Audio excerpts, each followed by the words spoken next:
Hey guys, Multi-Classic Gamer here, welcome to the finale of Let's Play SpongeBob SquarePants Revenge of the Flying Dutchman.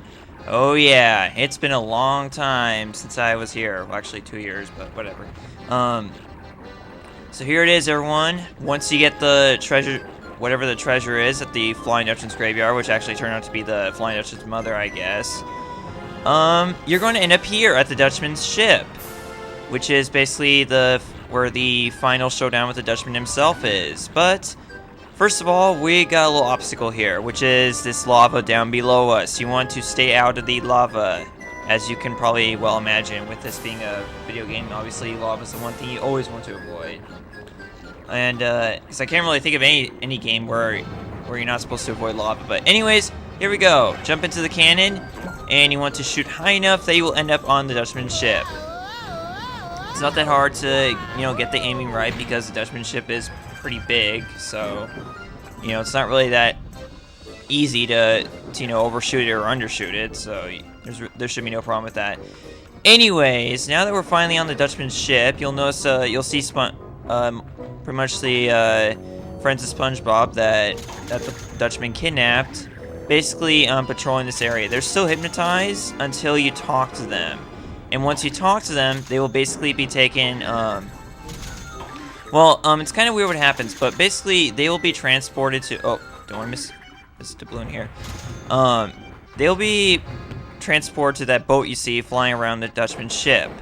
And that's where they will end up, and then after that, it's pretty much elementary, I guess. So, now you may notice that there are actually some doubloons here, and these are actually the remaining doubloons that were at the Dutchman's graveyard. So technically, this area counts as part of the Dutchman's graveyard. Thus, the reason why I said that you should have 71% of the doubloons at the end of the Flying Dutchman's graveyard, because the remaining doubloons are actually right here. They're all here at the Dutchman's ship. So these are actually the remaining doubloons of the game, in fact, not just the Flying Dutchman's graveyard. So yeah, after this, no more doubloon collecting. And at this point, obviously, you've already collected all the jellyfish in the game as well. So let's just get all these doubloons first before we start saving SpongeBob's friends. Because that's just what I like to do. I just like to get all this doubloon collecting out of the way first. So we're just going to ignore Patrick right here. He's basically circling around this, yeah, he's basically sitting right here. He's walking around this... What am I trying to say? He's walking around the crow's nest there. In fact, actually, 3 of SpongeBob's friends are on crow's nest. One is Patrick. The other, another one of them is Sandy, who's right up here at the very top of the ship. She's at the highest point of the ship out of all SpongeBob's friends. And with her are 3 doubloons, so we'll collect those from her real quick. We're gonna steal them from her. Yes, I know stealing is wrong, especially from your friends, but you can't really help it. Okay, so the very last 4 doubloons of the Dutchman's graveyard is, well, it wasn't where Mr. Krabs is, but actually let's get these first. Don't want to miss any of the doubloons along the way, okay? Because if you screw up and you miss just one doubloon, and you, like, if you complete this area and you miss any doubloons, you're not going to get those. I'm telling you right now, you're definitely not going to get those. Unless you reset the game and, you don't save after you get past this area. That's all I can tell you as far as that goes. Okay, so we're going to end up saving Mr. Krabs first here because, you have to basically talk to him more to be able to get all these doubloons. If you're lucky enough, you can get all 4 of them as you land right on the crow's nest with them, but... Nice going, SpongeBob!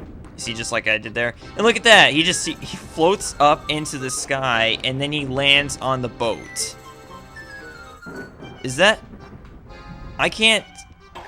That's definitely more SpongeBob logic than I can probably handle. Well, actually, obviously, I can't handle it, but whatever. Okay, so, I think with 176 doubloons, I think that's every doubloon in the Dutchman's graveyard. Let's check. Yes, it is. Okay, so... we've got all 1,662 doubloons in the game, and all the remaining 71 jellyfish in the game.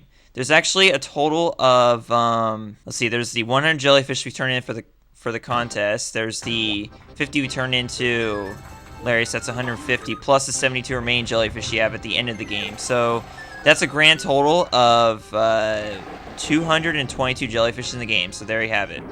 Alright, now that we've collected everything in this entire game except for SpongeBob's friends, we're going to collect SpongeBob's friends now.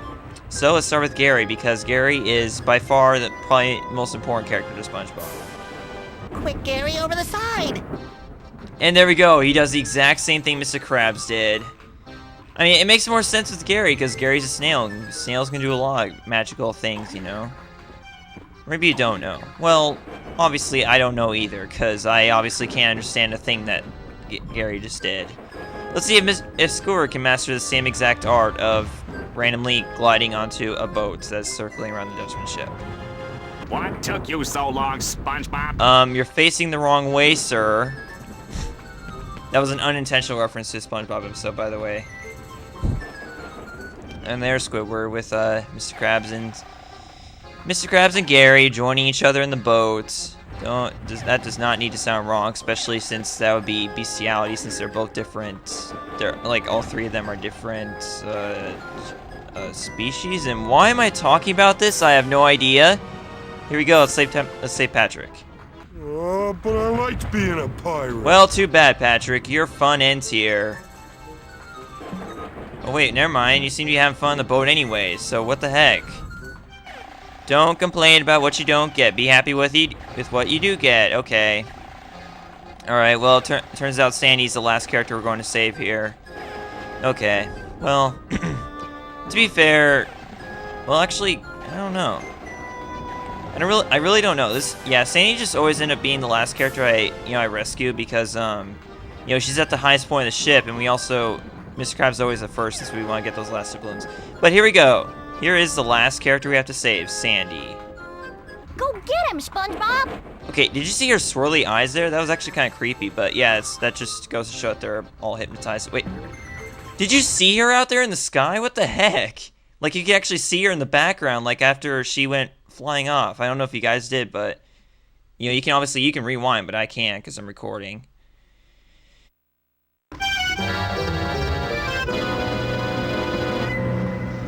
Well, so you've got my old flying dinghy over the side and all your friends onto it.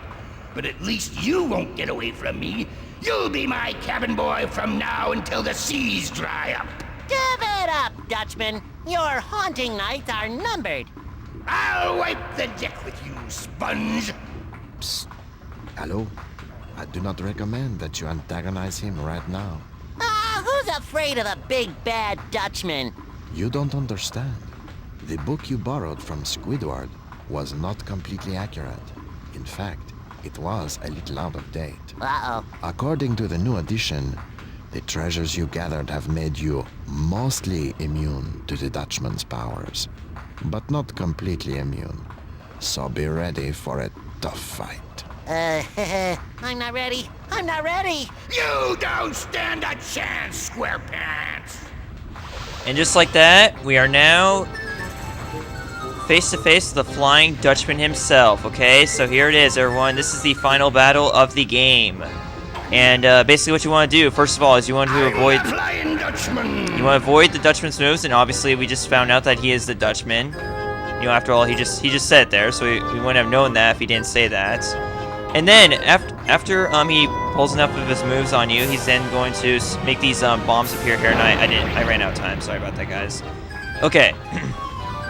So yeah, that was some time we just wasted there. But yeah, you basically just want to avoid this first move of his right here. It's really easy to avoid.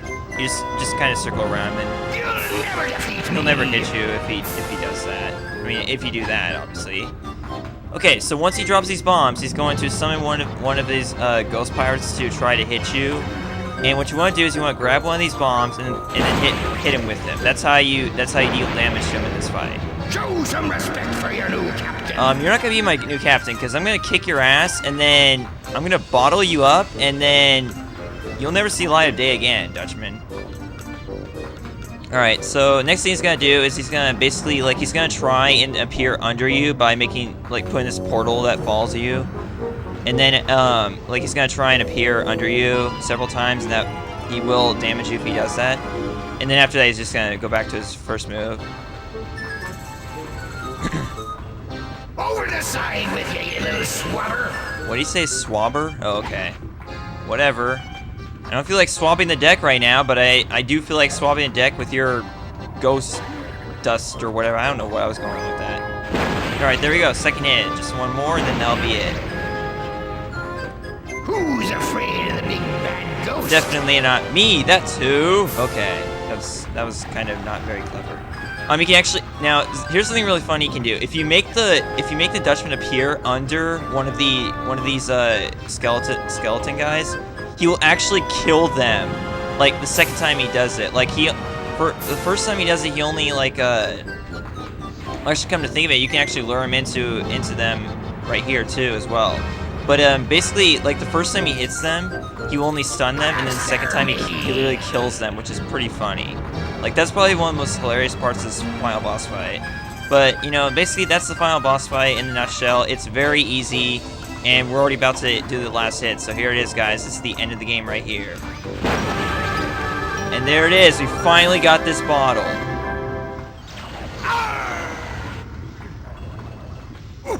Shiver me timber.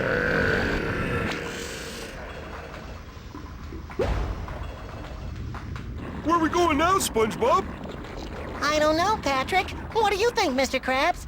To the Krusty Krab, everyone! For a feast like no other!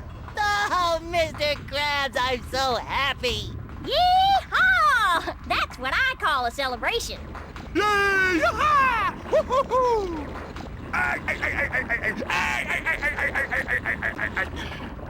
Of course, you know this is coming out of your paychecks. Damn it! And I was gonna get a raise this week. Crap.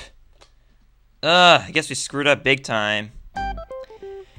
Okay, well, there it is, guys. That's Revenge of the Flying Dutchman in a nutshell. Or at least the GameCube version. The Game Boy Advance version is a lot different, and if you guys saw my April Fool's video, you would know that, because, yeah, I did actually notice that some people actually kind of fell for the joke and kind of unsubscribed to me, so, you know, oh well, those people don't really need to be watching my videos anyways, so they're gonna fall for a joke like that. But yeah, but for those of you who did, even though it's kind of, you know, it's a pretty obvious joke. Okay, I would never go back to an old recording style like that. And you know, I don't know why people still got angry at me for that. But yeah, it's just. Anyways, let's not talk about that right now. It's just definitely what I will say is that this is actually I already said that. Yeah, I already said that this is the most nostalgic SpongeBob game I have out of all, so, you know, it's definitely not the best SpongeBob game out there, but I would recommend it to anybody who's a SpongeBob fan. And, you know, it's just, as far as the music goes, it doesn't really have, well, right there it just says that it's made in Austin, Texas, nice. In case you want to know where this game originated from. And, yeah, the music here is probably the biggest complaint most people have about this game because, you know, there's only like literally like I'd say maybe 8 or 9 tracks in this game total. So you'll end up hearing like 1 or 2 songs over and over again throughout the entire game, especially the fishing costume if you're going for 100%. So yeah, that's the one thing I would have to complain about this game. But other than that, this game is very, very fun, and it's very nostalgic. I would totally recommend this to any SpongeBob gamer out there. And that's why it was well worth it to do 2 playthroughs of this game. Like, yeah, I would do a 3rd playthrough, not that I'm actually going to do it, because, you know, I think 2 playthroughs is enough, you know. I already did 2 playthroughs of Luigi's Mansion, so, you know, 2 playthroughs of this game as well is enough. But yep, there it is, guys. That's Revenge of the Flying Dutchman. And with that, I'd like to thank you guys for watching my Let's Play of SpongeBob SquarePants Revenge of the Flying Dutchman.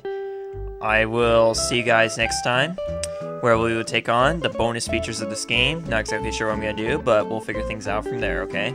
So, thanks for watching. I'm Multiclass Gamer, and thank you guys for watching.